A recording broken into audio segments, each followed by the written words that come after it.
Hi, this is Robert Scheer with another edition of Scheer Intelligence, where the intelligence comes from my guest. And in this case, it's Christopher John Bosso, professor of public policy and politics at Northeastern University, published by the University of California Press. Do you want to hold up the book for when we show it on video? Because one thing marvelous, it's a great book, very important book. But what's really great about it is it only costs $25 in hardcover. How did they do it? They ripped off Chinese labor, right? The great hypocrisy of it. Then they'll Well, it was probably subsidized by foundation money, so oh, how okay. they actually did it beyond that, I don't know. Okay, but let's cut to the chase here. You've written about a subject that most people don't want to think about unless they happen to be in the 40 million American group of people who need the food stamp program, need supplementary, what is it technically called? The Supplemental supplement. Nutrition Assistance Program.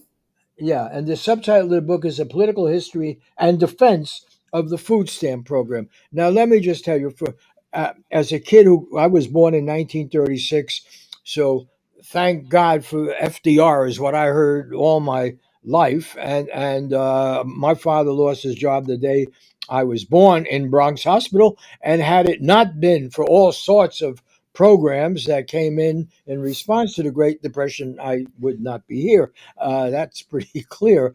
So I have never understood why any of this is controversial. And in the case of the food program that you're talking about, SMPR3, it's major advocates were basically agriculture, big low-paying stores like Walmart, right? The Sun Belt, and because basically we used to destroy food when we overproduce because we have all these agricultural subsidies. So there'd be big collections of cheese rotting and grain rotting and everything. And the food supplement program was, hey, don't let it rot. Give it out to people who need it. It's a no brainer, whatever religion you believe in, whatever philosophy. You got to be a kind of weird character to not want this. Now, once again, some Neanderthal Republicans, I don't know if I don't want to give Neanderthals a bad rep, are attacking this program once again. I should point out that George W. Bush actually expanded the program. There used to be an enlightened Republican view and supported Walmart's position because, in a way, it underwrites low wages that people can get assistance. But you chose to write about the book, and I like the title. It's a political history. You're an academic, you're objective, but you put in there and defense Hmm. of the food stamp program. Why does it need defense? Well, I think it's a great question, and I defend it because it's one of those programs that everybody doesn't like for different reasons. Liberals, for example, would prefer straight cash. It's one of those programs that they would prefer that low income households get cash. A straight like Nixon's universal income kind of idea way back when. Conservatives, depending on which brand of conservatives you talk to, you know, don't like the idea of welfare, and they regard SNAP as welfare. It is actually a supplemental program designed to supplement food nutrition, but it's also at the end of the day, an income supplement. That's what you're doing. So, and everybody has a critique of the program for different reasons. Your point, does SNAP subsidize Walmart and other low wage employers? Maybe it does, because by supplementing wages. Does SNAP incentivize? Does it disincentivize work? Well, there's critiques about that. There's arguments about that. Does it incentivize people eat bad food? There's critiques about that. Should we? And there's all kinds of Yeah, I critiques don't want about to go SNAP. through the negatives. We I got know, but my what we point is love of the book about is I'm what defending everybody the. Yeah, go ahead. what everybody should love about your book. So let's just cut to the chase. Okay, This is a book about a program that has worked right. for a long time, 70 years or something, right? Yeah. How long? Well, it'll Huh? be 60 years next year officially for the 60. Okay. So it'll be this 60. It's 60 years now because Kennedy brought it back in 1961. Okay. So Yeah, let's just be clear. I'm it's been urging around. people to buy and read a book. You want to show it again? Why? Well, show me the cover again because I like the whole idea. But why This is actually a that works? 1980s As era I food said, we stamp shouldn't fund. what we want to know, because everybody's saying we throw money at problems, we throw money at problems. Of course, they don't mind throwing problems at banks that defraud people out of their homes, as Obama did in the saving the banking industry because they were too big to fail. But nonetheless, the very idea that at this stage of technology and civilization and everything else, we are questioning whether you should have supplementary food aid to people, and they have Mhm. children are involved, families, and everything, is to my mind absurd, and that I should have to applaud you for setting the record straight and telling us that it works and why it works. And yet, the reason people should read this book is some in the Republican Party, possibly the new leader of their majority in the House. I don't know where Trump actually personally comes down. He was actually a pretty big spender during the pandemic, Mhm. throwing money at problems, help people on unemployment and everything else. Maybe he won't be so bad. But nonetheless, your book was celebrated by the New Republic because they're big, and a lot of liberals, their big thing now is Trump is this menace who's going to destroy everything.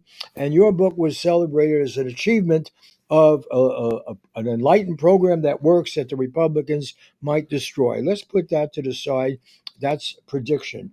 What I would like to know is, first of all, if this program works and it's a model, and right now at this moment in America, probably we don't know the exact figure, but it's close to 40 million human beings are getting some food on their breakfast table, some eggs that would otherwise have been destroyed. This is part of helping agriculture be stable.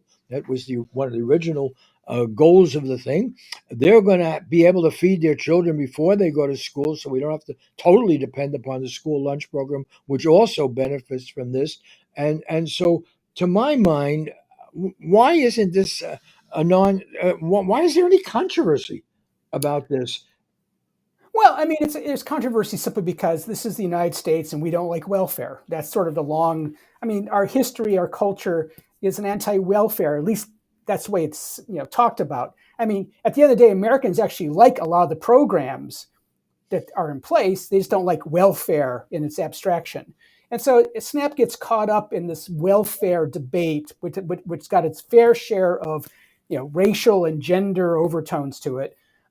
Because this notion that you should take care of yourself is deeply ingrained in our culture. Having said that, we don't want people to go hungry, and that's the point why SNAP has survived so long. Is that at the end of the day, it meets at that point in contradiction. We don't like welfare, but we don't want people to go hungry in a land with so much food. So SNAP becomes the sort of place where When we. you brought the word welfare into that, it has nothing to do with the traditional use of the word welfare. Ah. Let's be cut to the chase. I mean, the reason I am in such shock that this is a center of controversy is that most of my life, this has not been a controversial program. Agriculture likes it, Mhm. rural America likes it, Republicans often have liked it, even cranky liberals like it. And it seems to me now, and you make a very important point, is that we want to build an us them dichotomy. We want to have a group of people to dislike. This is the old welfare queen thing that Ronald Reagan did, which you discuss in your book. And we want to pick on not the poor, because there are plenty of white poor and they can also vote. And this is a program that, as I keep saying, has basically benefited agriculture, big or small, and it's taken food that would have otherwise been wasted, and we would be reading stories as we used to read of cheese rotting and grain spoiling and everything else. So this is clearly a win-win program. Mhm. Win-win. I didn't need your book to convince me that this was a program that works. What I find amazing is that this sensible use of government authority and so forth should be questioned, and questioned now, actually maybe in this election. Right. I mean, it's not new in a sense. One reason why it raised the defense of it, because for the last 30 years, there really has been a wing of the Republican Party, the most conservative group, going back to Gingrich, that And even before that, that attacked SNAP as essentially welfare. So there has been a strain of Can I anti-welfare. just interrupt you for a second? Because Sure. I actually interviewed Gingrich about this.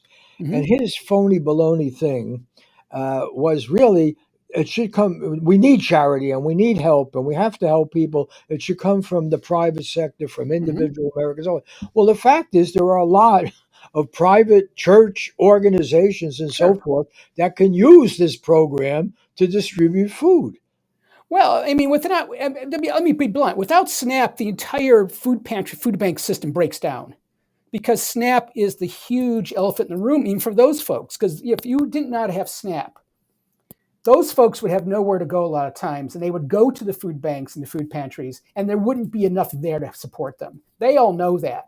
So they all know that so the food bank system is a big supporter of SNAP because they know without SNAP, without school meals, they would crumble under the demand. So, one other argument. Okay, so we're going to stipulate here, and if people don't like it, they should research it and they can get angry about it. But as far as I'm just going to stipulate, Mhm.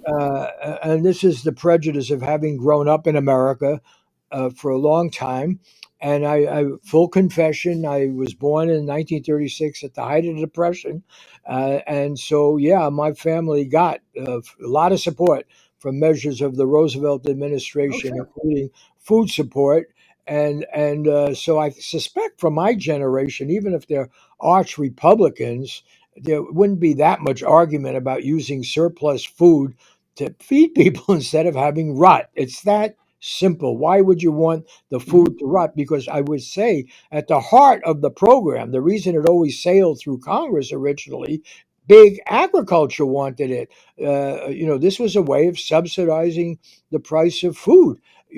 Keeping it stable, and instead of just letting it putting it somewhere to rot, no, we gave it to people. So I think it's one of those truly no-brainer issues. But I applaud you for pointing out that despite it being an obviously great program, it's under attack. And the attack reminds me, and I know that your book is not about the whole area of what is called welfare, but basically, how do we deal with the poor? You mentioned Hmm. Michael Harrington and others, have brought our attention to poverty. It's one reason why President Kennedy did expand this program a bit, because we do have poor people. Thanks to Michael and others who wrote about it in the early 60s.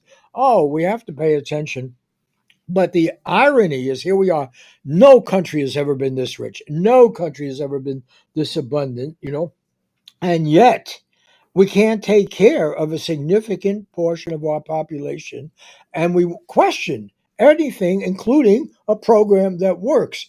And I do want to remind people, because, as I say, I read about your book originally. It was a New Republic article, and they were talking about all this stop Trump and the Trump people want to hurt this. The fact of the matter is, I thought, wait a minute, where are the Democrats on these kind of programs? And the argument that you address, I just want to read one thing, because it's a question about having incentives to work.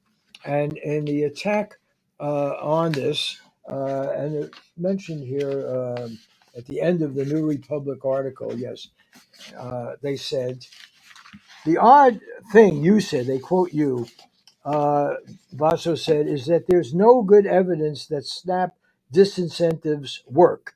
2 decades of studies have shown that work requirements are effective at kicking recipients off the roll, but not at getting those recipients to acquire a job. Oh, well, of course, that was the whole story of Bill Clinton's Project Success. It failed in Arkansas when he put it in, it failed nationally. Oh, we're going to get these welfare. 70% of the people on what was called, it was aid to families with dependent children, were those dependent children. 70%. I covered this. I went to Arkansas. I looked at Governor Clinton's program, and then I looked at the federal program. And one key thing, he, as governor, when he was running for president, said, I asked him 2 questions. Is this a way of saving money? He said, no. If you really want to get people back to work, you have to do education, you have to supply childcare, That's correct. you have to. Secondly, I said, it can't be a state program, can it? Because you'll have a meanness derby. He said, absolutely. It has to be a federal program and it has to be subsidized. Well, right now, we're living in a situation where we don't have effective programs for what is a really large at-risk population. And the good news here is that no one, and no, I mean, there's even an embarrassment factor to attack this program. But the principles that you outline in your book really have much broader application. Mhm. And the arguments against this program are also used against a lot of all the other programs. I don't want to hijack your book, No, so I'm I going to mean, let you obviously, put it in your words. obviously, the debate over SNAP is at its core the same debate that we've had over almost every program for low income people, the poor. Is should because there's this sort of ethos that we have in our culture, at least in the abstract, that people should work. In fact, all of our programs have been based on the notion of work. And if you go back and look at almost all of our programs, if the earned income tax credit, for example, the largest anti-poverty program we have is based on work. You don't work, you don't get the income, you don't earn income, and don't get the tax credit. So we have this notion in the United States that everybody should be working. Now, this collides into other things like mom should be at home raising the kids. Well, what do we do about mom? We don't really know what to do with mom. So we think she should be working, but we don't. We want to take care of the kids, but we don't supply health care. So we have this contradiction in our culture about the role, for example, of women and family. Other countries pay people to stay at home. The French will pay the mother to stay at home and raise the children. So other countries deal with this also, but in the Or United the States, father, or the father. or I think it's a family allowance. I'm not Yeah. sure of if it's gender based or not, but I think there's a family allowance because the French wanted to incentivize having children. After two world wars, especially after World War One. So we in the United States we've got this sort of duality in our heads about, especially about the role of women. But when it comes to poor people, the view is that they should be working. So we're going to give a Yeah, but hand. let me qualify Yeah, this, that's at least because that's the view. you're indulge me here. You're Sure. basically giving away the main argument. The beneficiaries of these programs are people who can't work, not because they're inept, but because they're too young. Or they're Everybody. disabled, or they're Yeah, seniors, or yeah. but I mean, this is, But and yeah, this is children. certainly true of child welfare. Oh yeah, 70% with children. Oh, your mother's not working, you're not going to eat. I mean, right. so let's cut to the chase here. Yes, the majority of This is, households are with kids. well, but the point And is, in fact, yeah, the work requirements typically only relate to able-bodied men without kids. So there's a bit of a right. yeah. And the hypocrisy, by the way, to now stick it to these so-called conservatives, because it's hard to know what they're conserving, but they are all for people having families if they want them, and they're critical of the birth control movement for trying to keep that down. But once the child is born, I'm not the first person to observe It's a this. it's a They Barney seem to Frank care line. not at all about the child. Yeah, The child was only important when it was a fetus and a yeah. political football. But once the child was born, and if they happen to be born to mothers who are not working for what reason, or fathers who are not working for what reason, oh, the heck with them. That's really I can't look. I just want people to buy your book and read it, and I want to discuss precisely because the immorality, the profound immorality of the argument, the attack on poor people, has to be made clear. And presumably, every version of Jesus's thinking, or the Hebraic tradition, or Buddhism, I mean, there is no religion that I know of that does not emphasize the weak and helping the other and showing Mhm. concern. So, for all of what Chris Hedges talks about, our move to a kind of Christian fashionism, which is scary and nationalistic and militarized.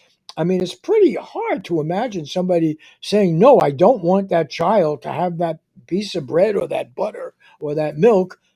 But that's really, professionally, as a scholar, that's what you're up against, right? You Well, must speak to groups. You must try to get this word out. I mean, I think that you run into this prejudice of we don't trust poor people because we think if they're poor, it's their own fault.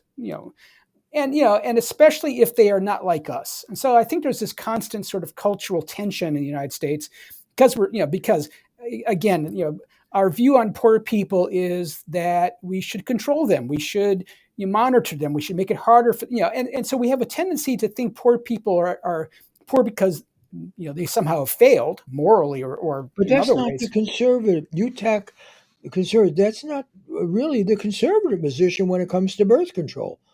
They Well, birth say, control is a separate issue. That's a no, no, that's it's a, not. But well, of course, yeah. okay, but as somebody who Yeah. was born into poverty, let me tell you, I've thought about it quite often. My Hmm. mother had, I think, four abortions before she had me, and my mother was not married when she had me. So I've always thought in this debate, at least when the Catholic Church says they're pro-life, they at least make some effort Hmm. to take care of children who are born. The utter hypocrisy of saying you're against birth control, but you don't care about the child once it's born strikes me personally. What are we talking about here? I Sure. mean, that. So let's not avoid that. What your book is talking about taking food out of the mouth of babes, Hmm. right? Well, and it's also talking about why, in fact, that argument has failed. That's why SNAP has been so resilient. It's because at the end of the day, Americans don't want fellow Americans to go hungry. And so SNAP is about food. So whatever people's abstract notions of welfare or about the poor are, at the end of the day, they also don't want to see their fellow Americans be hungry. And so SNAP is the reason why I defend the program is that it's effective at getting people to get food through the regular system of going to stores. Remember, SNAP is you take your EBT card, you go to Walmart, you go to your local, grocery store, you go to your local bodega if they're taking SNAP, and you could buy food like everybody else can. That's the genius of it. You don't look different. You're not having colored coupons anymore. And so it utilizes the existing system to enable people to get food. That's, I think, a genius system. Yeah, but And we wouldn't need your book if that was obvious to everybody, well, that's why I because wrote it. the reason It's we because I need. was fascinated by how this program has still survived all these years. No, but also your book is a defense of the Right, program, and it unfortunately needs a defense. right. That's what I'm talking about. What's sick about our culture, our system? Hmm. I mean, that's my point here. Because the same defense, the programs are not all the same. But clearly, the program to aid to families with dependent children, you don't want dependent children to be lacking in Hmm. education, health care, supervision, Head Start programs. If they're dependent children, and their parents are not able to provide what is needed and they grow up without that being provided, there's a social cost, there's a Hmm. damage, so forth. So any kind of rudimentary common sense and decency would have you supporting these programs. And the irony, as I point out with the pandemic, when suddenly a lot of us were vulnerable Right. for one reason or another, particularly not having jobs, suddenly we wanted the government to throw money at us, certainly for health care, no questions. You get the vaccine, you go there, you get this checkup, you get this, you get an extra unemployment check, you'll get this. And there was Donald Trump leading the charge, right? I mean, the fact of the matter is, Donald Trump played Roosevelt, FDR, during the pandemic. Or at And the least did not American get in the people, way. Yeah. huh? Or at least did not get in the way of it. I mean, No, who no, actually no. who Come actually on. initiated some of this is always an The interesting reason, question. well, I think we misunderstand the Trump phenomena. Oh no, If he's a we don't, if we, the populist dimension of him. He didn't mind spending money. okay, but as on the receiving end, people got extra money Oh yeah, to allow them to pay their rent or their mortgage, sure. and it saved them. That's That's what I'm right. trying to get at. It That's right. saved them. The programs work. They can be used not just to save banks. The New York Times, I mean, today, this morning, they have a story, the great educational success of the military education program. Oh, you have somebody in the army, they got in the military, they've got a regular salary. You're paying their teachers of their kids much more than the regular school system. They have none of the social disarray, crime, or anything else. They can live on a base, and oh, you get higher test results. And the people at the New York Times, I don't know, they lost all sense. This is a model for America. Oh, really? So we're going to all of us join the military, and then we'll get the grade scores up. It's nonsense. And I don't know. It's not for me to put some more outrage into your defense of your book and the program, but I think the significance of your book is that these programs that trace back to the New Deal and Roosevelt work. They Mhm. worked splendidly. That includes regulating banks. That includes later on the Eisenhower building the highway program, worrying about infrastructure. All of this stuff, which every modern capitalist society in the world does. It's not just France. They do it to survive. They do it because it's efficient. That's the message of your book.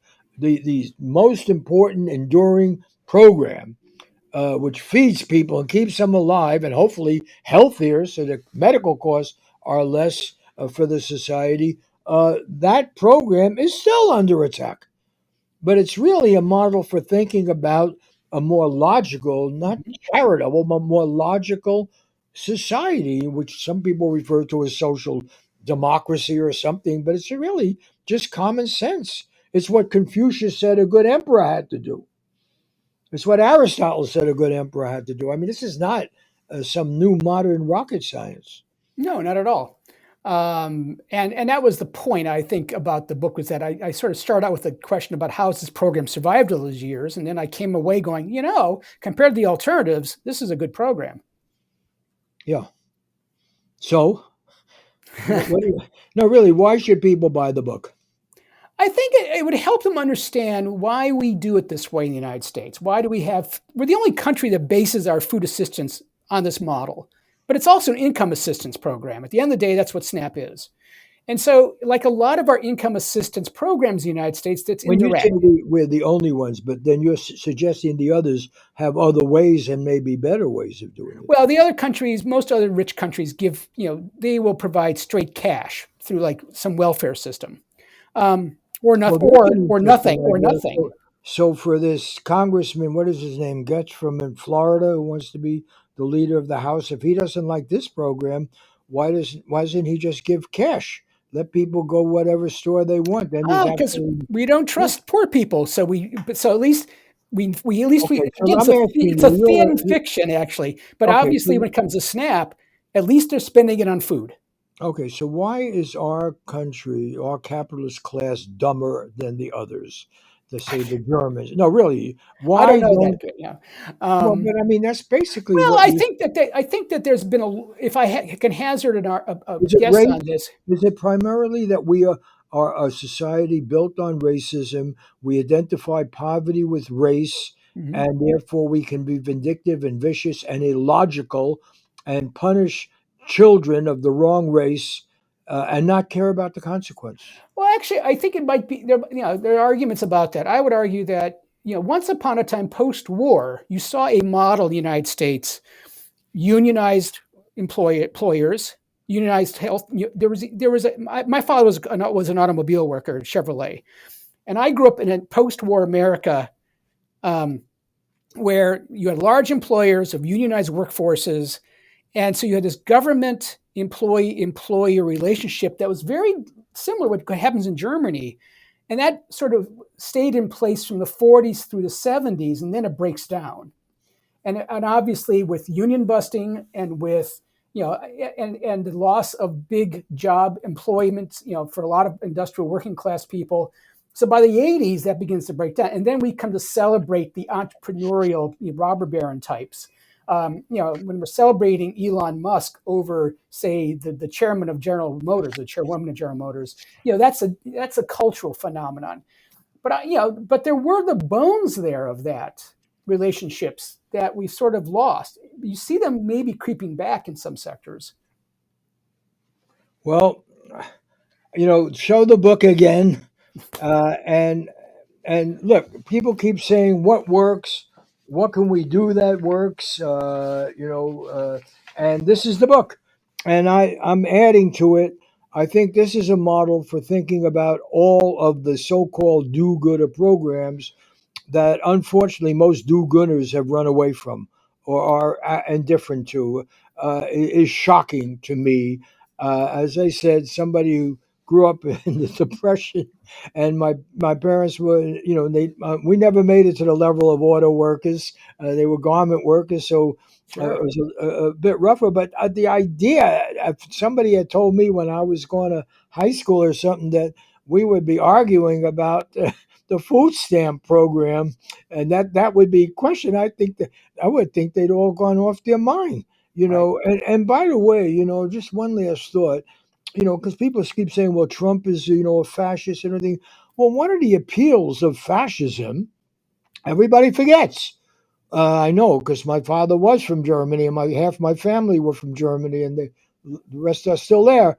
Unfortunately, the Jewish side of my family were killed by them. Hmm. But the fascism worked in the most advanced, technologically advanced, enlightened, scientifically enlightened society because people didn't have jobs and they didn't have food. And you walked around, my uncle told me, my German uncle, with a wheelbarrow of marks, and you couldn't buy a loaf of bread. And he was a That's right. farmer. He couldn't sell his food, and he had to bury it in the fields. And so when we look at Trump's appeal, an appeal of any demagogue of that sort, it's It's because not people aren't surprising. happy, and the That's people right. who aren't happy and are going to Trump aren't happy economically. Uh, and most of them are white. That's Most of them correct. are supposed to be privileged in this society, and they are hurting.